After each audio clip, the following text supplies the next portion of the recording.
It was an ordinary afternoon when Karen, a member of the Homeowners Association, HOA, set off a chain of events that no one could have anticipated.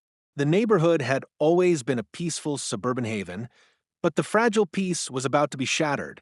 The story began when Karen, with her usual sense of entitlement, took it upon herself to confront my grandfather over what she deemed as a violation of HOA rules.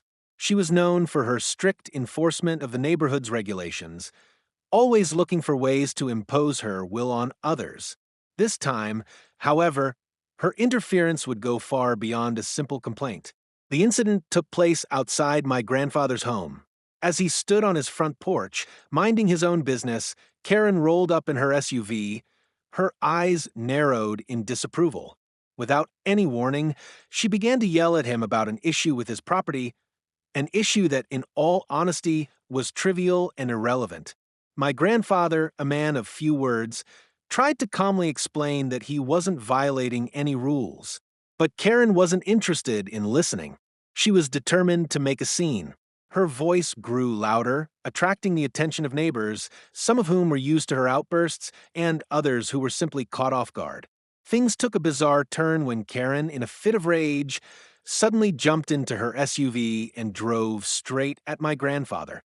In the heat of the moment, it seemed as though she had completely lost control.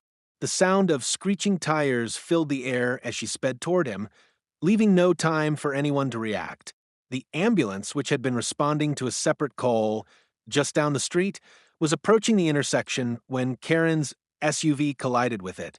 The crash sent shockwaves through the neighborhood, and the paramedics who had been on high alert scrambled to secure the scene. What happened next was even more chaotic. The noise of the collision was so intense that it drew the attention of the SWAT team, who had been preparing for a completely unrelated operation nearby.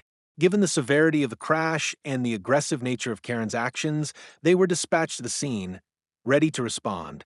As they arrived, the situation quickly escalated, with authorities unsure of what was happening.